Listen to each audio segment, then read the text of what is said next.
Alléluia. Alléluia. Alléluia. Je vais vraiment t'entendre. Alléluia. Nous acclamons très fort pour la gloire du Seigneur. Alléluia. Il est vivant. Il est vivant. Il est vivant.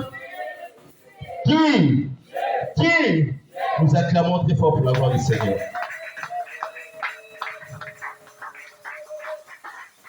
Je remercie Dieu pour sa présence. Je remercie Dieu pour ce dimanche matin. L'Éternel nous a réveillés ce matin, il nous a donné le souffle de vie, il nous permet de pouvoir non seulement être vivants en bonne santé, mais de passer un moment dans sa présence. Alléluia. Nous devons le remercier pour ça.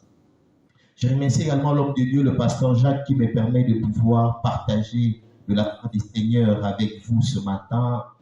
Que l'Éternel soit glorifié, que l'Éternel le bénisse en abondance. Je remercie tout celui qui a contribué, qui a participé à ce que ce culte puisse avoir lieu du côté technique, du côté protocole, du côté adoration, que l'Éternel soit glorifié. Alléluia. J'ai béni également notre caméraman qui sera avec nous toute la journée, il sera avec nous également au second culte, que l'Éternel le bénisse. Alléluia. Je veux que tu puisses acclamer pour le Seigneur.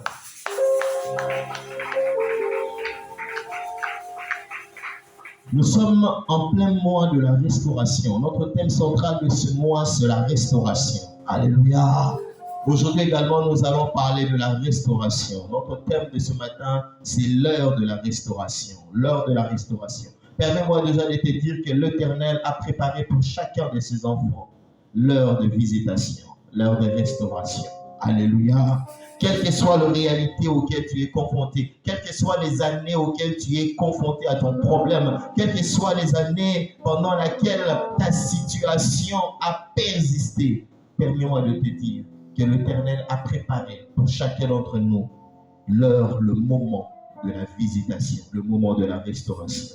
Nous allons lire dans Exode chapitre 3, nous allons lire le verset 7 et le verset 8. Nous lisons la parole du Seigneur. La Bible dit, l'Éternel dit, j'ai vu la souffrance de mon peuple qui est en Égypte, et j'ai entendu les cris qui lui font pousser ses oppresseurs, car je connais ses douleurs. Alléluia.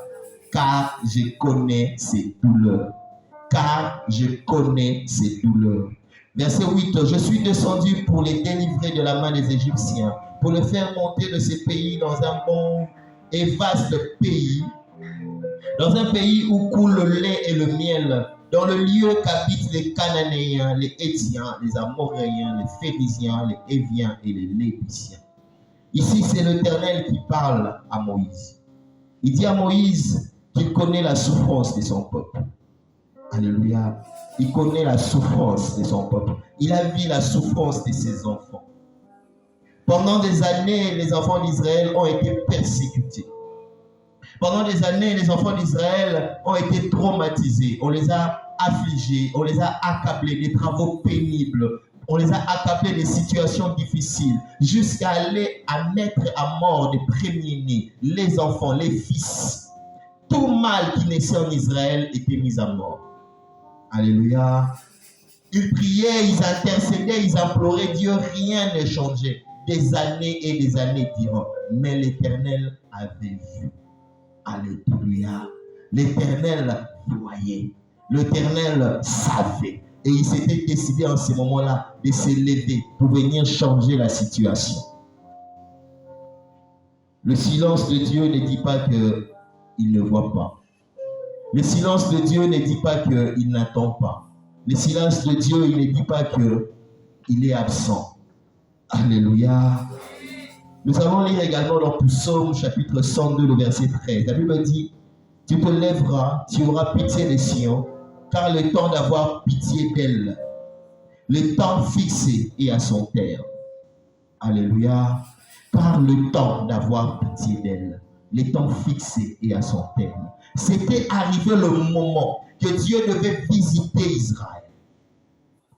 Ils étaient esclaves, ils étaient en captivité, mais c'était maintenant le moment fixé par Dieu de leur restauration. Il y a un moment que Dieu a prévu pour ta restauration. Alléluia. Même si ton adversaire est poussant, même si ton oppresseur est poussant, même si les situations que tu es en train de passer a persisté pendant des années, il y a un temps, il y a un terme que l'Éternel a fixé pour la restauration de son peuple, pour la restauration de ses enfants. Je viens dire à un enfant de Dieu ce matin, je viens dire à un enfant de Dieu ce matin que les ténèbres ne régneront pas toujours. Je viens dire à un enfant de Dieu ce matin que le peuple qui marchait dans le ténèbre a vu la lumière éclairer sa route. L'Éternel a prévu pour toi sa restauration. La restauration est une œuvre divine. Dieu l'opère selon sa volonté. Alléluia. Au moment qu'il veut. Ce n'est pas parce que tu as prié, ce n'est pas parce que tu as gêné, ce n'est pas parce que ton ennemi est devenu puissant, mais c'est parce que Dieu a fixé un temps. Alléluia. C'est parce que Dieu a fixé un temps. Dieu a laissé Israël perdre ses enfants mâles. Les Égyptiens ont mis à mort tout garçon qui naissait. Dieu n'a pas agi. Moïse est né au moment où on avait décidé que tout celui qui naissait garçon devait mourir. Moïse est arrivé jusqu'à 40 ans passés et Dieu n'avait toujours pas délivré Israël. Des décennies et des décennies de souffrance. Mon frère, ma soeur, l'Éternel a un temps fixé pour la restauration dans ta vie. L'Éternel a un temps fixé pour la restauration dans ta vie. Ce n'est pas question d'heure, ce n'est pas question de jour, ce n'est pas question d'années. Les nombres, les années ne sont que des chiffres, mais la volonté de Dieu se réalise. Je viens dire à quelqu'un ce matin que comme pour Israël, l'Éternel descendra et te portera solution. Comme pour Israël, l'Éternel descendra et te donnera la délivrance. Comme pour Anne, l'Éternel descendra et te donnera un enfant. Alléluia. Il est le Dieu de la restauration. Il opère dans sa puissance, la restauration. La restauration implique qu'il y ait un élément, une situation perturbatrice. Quelque chose qui vient changer la situation. Quelque chose qui vient déranger. La restauration n'interviendra jamais là où tout va bien. Alléluia. Si Dieu est porteur de restauration, si Dieu est porteur de solution, il ne peut intervenir que là où il y a des problèmes. Il ne peut intervenir que là où il y a des difficultés. Alors je viens dire à quelqu'un ce matin, celui qui traverse des moments difficiles dans sa vie, celui qui est dans des situations difficiles dans sa vie, mais qui est resté enfant de Dieu, sois heureux parce que tu verras la main de Dieu. Tu témoigneras de la main de Dieu. Les autres entendront les témoignages de Dieu par toi. Les autres expérimenteront la main de Dieu par toi. Mais toi, tu témoigneras de la main de Dieu. Je viens dire à Israël ce matin que les Égyptiens que tu vois aujourd'hui, tu ne le verras plus. Je viens dire à Israël ce matin que les Philistins que tu vois aujourd'hui, tu ne le verras plus. Je viens dire à Israël ce matin qu'il y a un temps fixé. Il y a un temps fixé où le joug des Égyptiens ne pèsera plus sur toi. Alléluia. Vous savez, en Égypte, il y a eu un moment où les enfants d'Israël étaient libres. Où les enfants d'Israël vivaient heureux, en liberté, à l'aise. Ils pouvaient travailler, ils pouvaient se marcher. Ils n'étaient pas égyptiens. Ils n'avaient pas l'identité égyptienne, mais ils étaient libres de vivre, de marcher. Ils étaient en paix. Alléluia. Alléluia. Dans une nation étrangère, ils étaient des étrangers, mais ils étaient libres. Ils étaient heureux de travailler, de se réjouir de l'œuvre de leurs mains, de se réjouir du travail de leurs mains, de se réjouir du pays. Ils étaient heureux. Jusqu'à ce qu'il y ait eu un roi. La Bible dit, il vint en Égypte un roi qui n'avait pas connu Joseph, qui n'avait pas connu tous les bienfaits de Joseph pour l'Égypte. Les enfants d'Israël vivaient en Égypte comme étrangers avec leur identité, mais heureux parce qu'il y avait quelqu'un qui avait bien fait pour l'Égypte. Il y avait dans l'histoire quelqu'un, Joseph, qui lui avait gardé l'Égypte en bonne santé financière pendant la sécheresse. Alléluia, alléluia. Mais il arriva un roi qui ne connaissait pas Joseph. Il y a toujours un début à tout. Il y a toujours un début à tout. Il y a toujours un moment où les choses basculent. Il y a toujours un moment où la situation chancelle. Il y a toujours un moment où l'on perd sa paix. Il y a toujours un moment où on perd sa joie. Il y a toujours un moment où on perd sa santé. Il y a toujours un moment où le malheur arrive. Le malheur arrive. Le malheur atteindra le juste, mais l'Éternel en délivrera toujours. Souviens-toi d'une chose, et tout ce qui a un début a aussi. Alléluia. Tout ce qui a un début a aussi une fin. Alléluia. Tout ce qui a commencé finira. Alors je viens dire à quelqu'un, oui, tes lamentations ont commencé, mais tes lamentations finira. Les pleurs ont commencé dans ta vie, mais les pleurs auront aussi une fin. La souffrance a commencé dans ta vie, mais il y a un moment où ça s'arrêtera. Oui, le malheur s'abat sur toi en chaîne. Tu as l'impression que tu es devenu cousin du malheur, familier au malheur. Tu ne sais pas vivre autrement. Tu te souviens même pas de quand tu as pu vivre en paix, en joie. Je viens te dire que tout ce qui a un début a aussi une fin. Alléluia. Alléluia. Au terme fixé. Heureux celui pour qui l'Éternel s'est décidé de se lever et de combattre Philistin.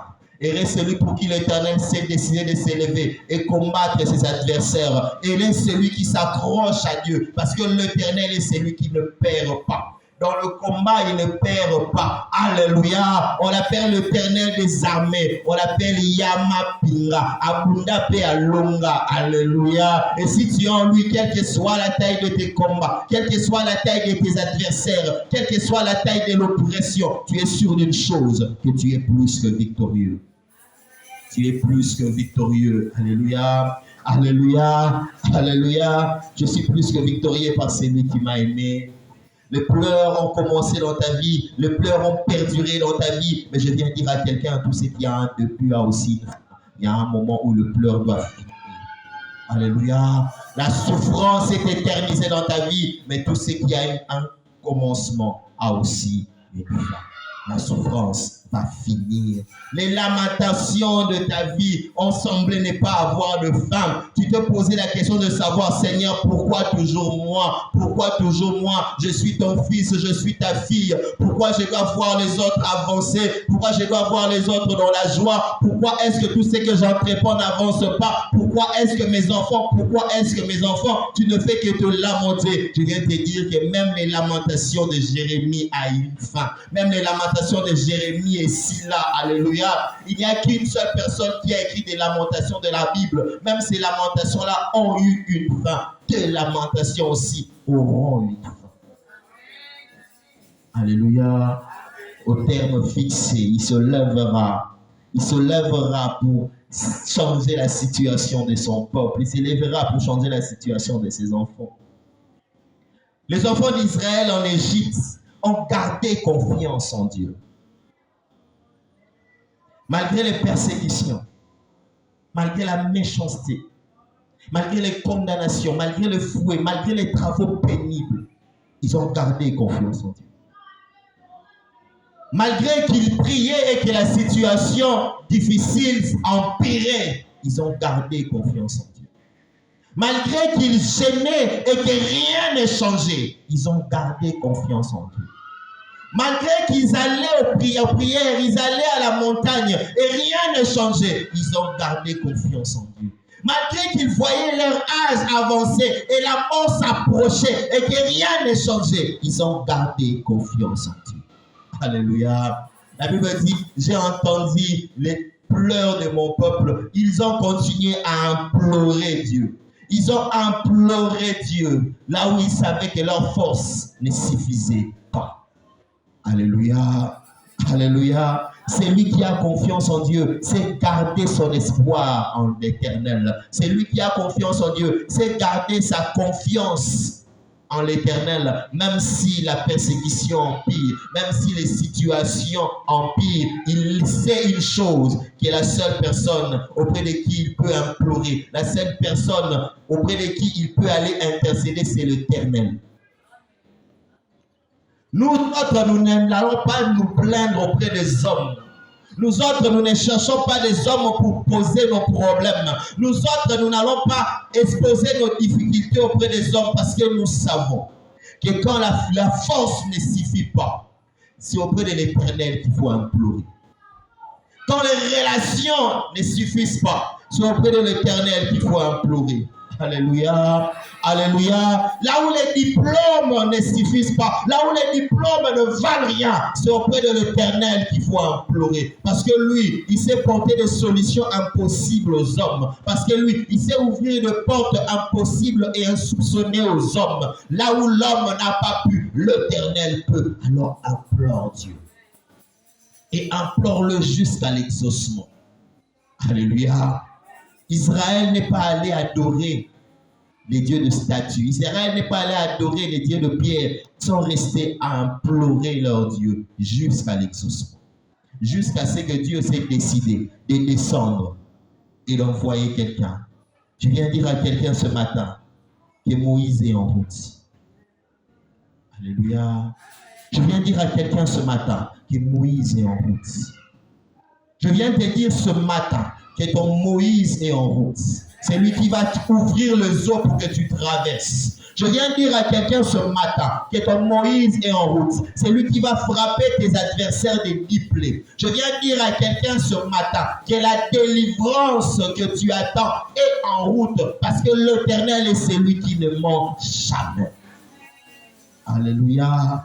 Alléluia. Là où les hommes nous ont menti, là où les hommes nous ont trompés, là où les hommes nous ont dit beaucoup de choses, l'Éternel est celui qui ne ment jamais. Alléluia, alléluia, alléluia, alléluia.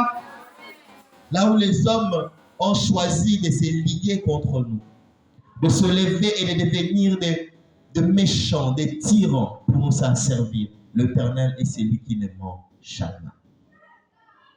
Et comme il ne ment jamais, il se lèvera et il agira.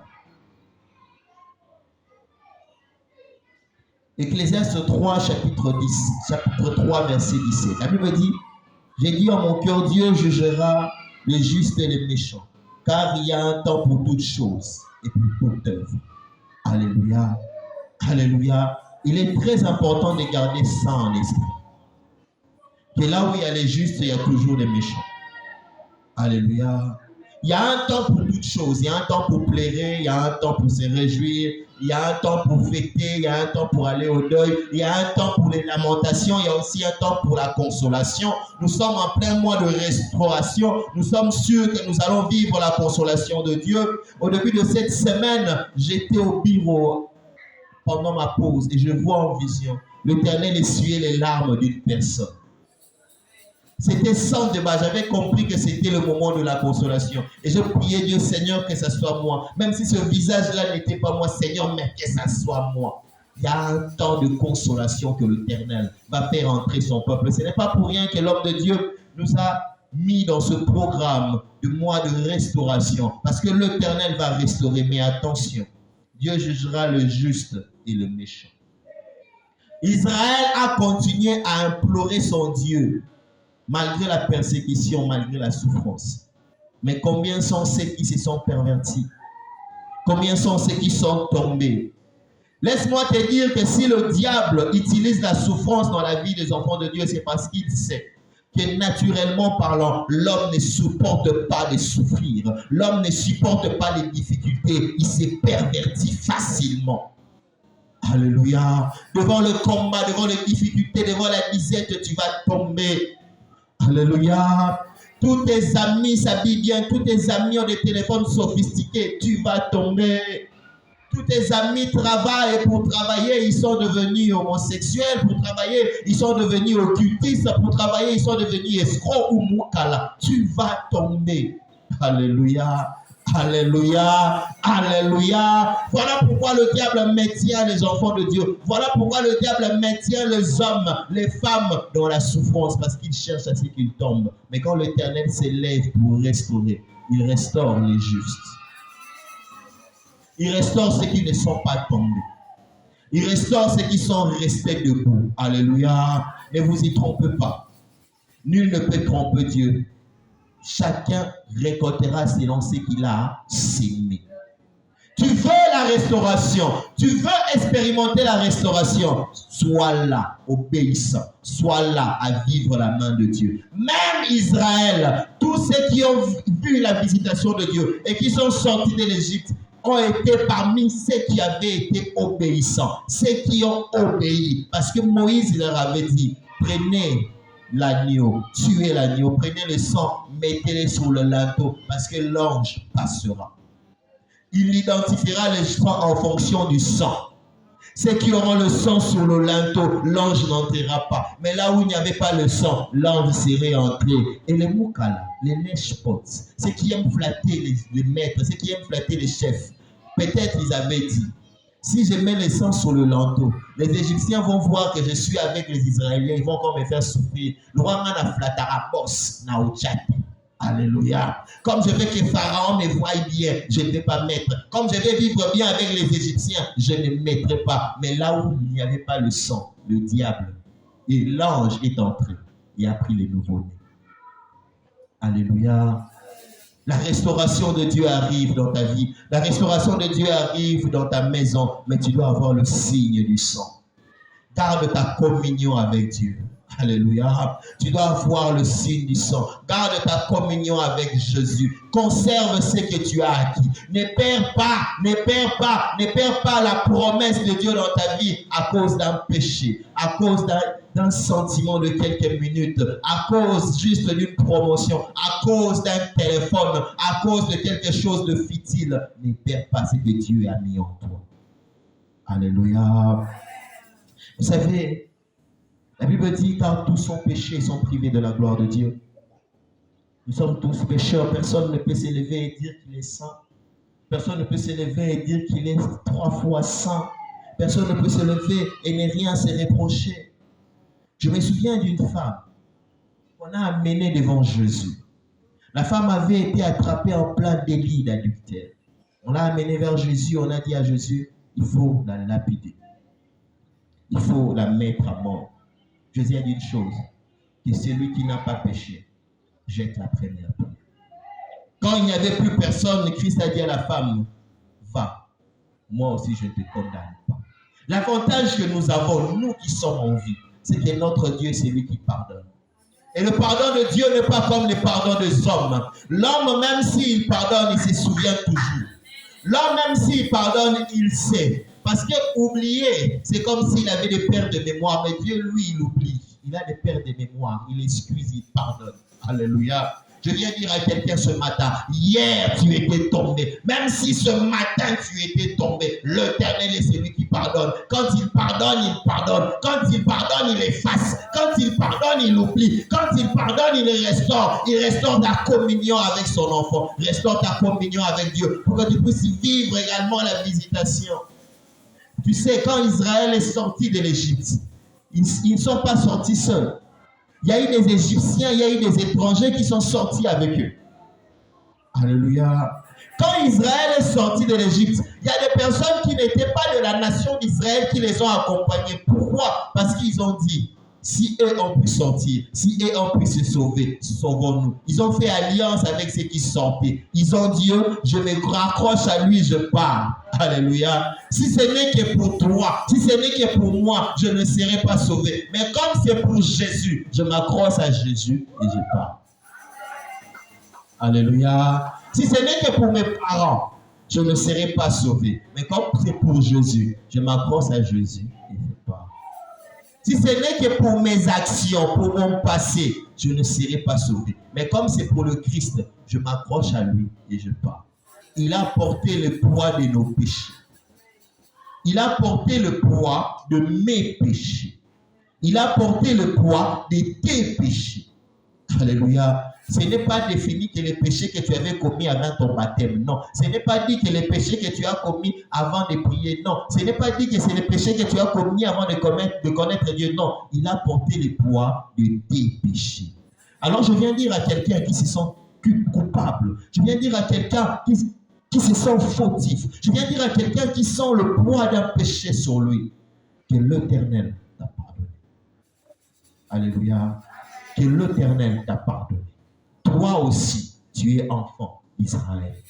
Toi aussi, tu es appelé à vivre la restauration. Toi aussi, tu es cité parmi les enfants d'Israël. Toi aussi, tu es appelé à vivre la main de Dieu. Et l'Éternel est celui qui ne rate pas. L'Éternel est celui qui ne rate pas. L'Éternel est celui qui ne rate pas. Quel que soit l'endroit où tu es, tant que tu es son enfant, sa main ne rate pas. L'Éternel ne te ratera pas, quelle que soit la famille dans laquelle tu te trouves. L'Éternel ne te ratera pas, quel que soit le niveau de Dieu dans lequel tu te trouves. L'Éternel ne te ratera pas, quel que soit le pays dans lequel tu es. L'Éternel ne te ratera pas. Alléluia. L'Éternel ne te ratera pas. Toi, réconcilie-toi seulement avec lui. L'Éternel veut juste une chose. L'Éternel veut juste une chose, que nous nous rapprochons de lui. Rapprochez-vous de moi et je me rapprocherai de vous. La main de l'Éternel n'est pas courte pour agir, ni son oreille dure pour entendre. Rapproche-toi de lui, il se rapprochera de toi. Alléluia. Ses yeux ne sont pas aveugles, ni sa puissance limitée. Rapproche-toi de lui, il se rapprochera de toi. Jusqu'à présent, il n'y a pas eu encore un problème qui a su compliquer l'intelligence de Dieu. Rapproche-toi de lui, il se rapprochera de toi. Jusqu'à présent, il n'y a pas encore eu de maladie que l'Éternel n'a pu donner la guérison. Rapproche-toi de lui, il se rapprochera de toi. Alléluia. Même le sida, les gens vivent avec. Ils ont même des enfants malgré le sida. Alléluia. La maladie du siècle. Même le corona qui a paralysé le monde. Certains ont eu le corona et ils ont été asymptomatiques. C'est comme s'ils étaient juste grippés. Alléluia. Ce qui est impossible à l'homme n'est pas impossible à Dieu. Je viens dire à quelqu'un que l'Éternel a prévu pour toi l'heure de la restauration, l'heure de la visitation. Toi, fais une chose. Rapproche-toi de lui. Élimine en toi tout ce qui peut t'empêcher de te rapprocher de ton Père. Sépare de toi tout ce qui peut t'empêcher de te rapprocher de Dieu, tout ce qui peut t'empêcher de vivre la main de Dieu dans ta vie. Israël en Égypte et vivait dans un endroit bien précis, dans une localisation bien précise. On l'avait mis là pour l'isoler, on l'avait mis là pour l'identifier parce qu'il était esclave. Alléluia. Mais en fait, on l'avait mis à part. L'enfant de Dieu est dans le monde, mais il est à part. L'enfant de Dieu vit au milieu des païens, mais il est à part. Il ne se comporte pas comme les autres. Il ne vit pas comme les autres. On l'identifie. Ce n'est pas un orgueilleux, mais on l'identifie. Alléluia. Alléluia. Ce n'est pas un orgueilleux, mais on l'identifie. On sait que celui-là, il vit autrement. Israël avait vécu des années, des siècles au milieu des Égyptiens. Mais on savait dire qu'eux n'étaient pas Égyptiens parce qu'eux n'étaient pas intégrés. L'intégration implique que tu vives comme les autres. Comme on dit, si tu vas quelque part et que tu trouves les gens danser à gauche, toi aussi danse à gauche. Non, un enfant de Dieu n'est pas comme ça. Si les autres dansent à gauche et que gauche est un péché, moi je danserai à droite.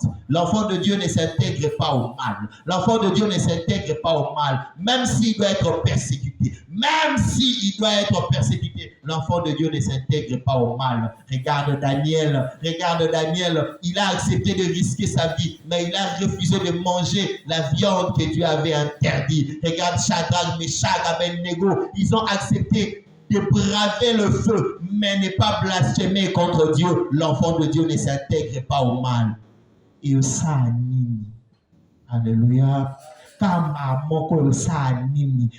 le fais une seule fois, ça fera quoi? L'Éternel va pardonner, personne ne va voir. Non, l'enfant de Dieu ne s'intègre pas au mal.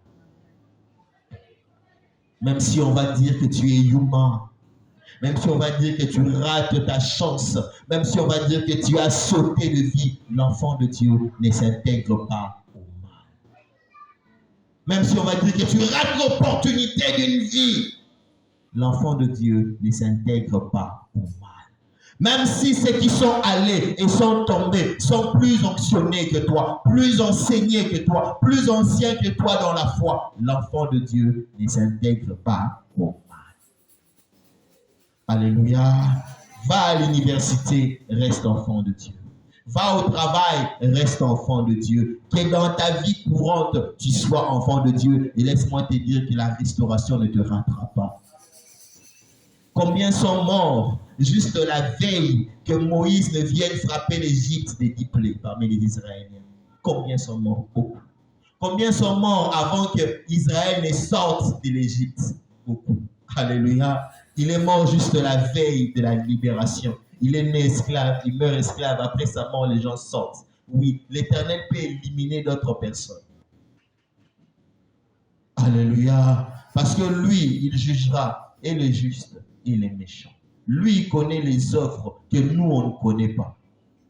L'avantage que nous avons, je le dis et je le répète, c'est que nous pouvons nous réconcilier avec notre Dieu.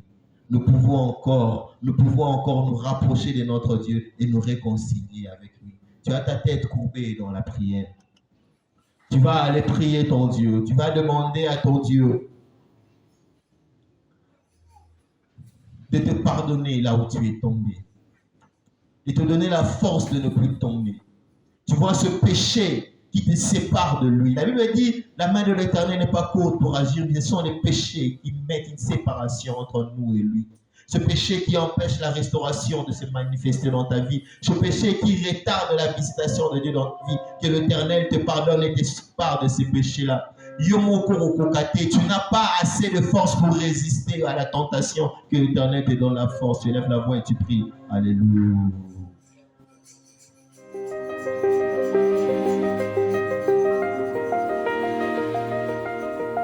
Jésus.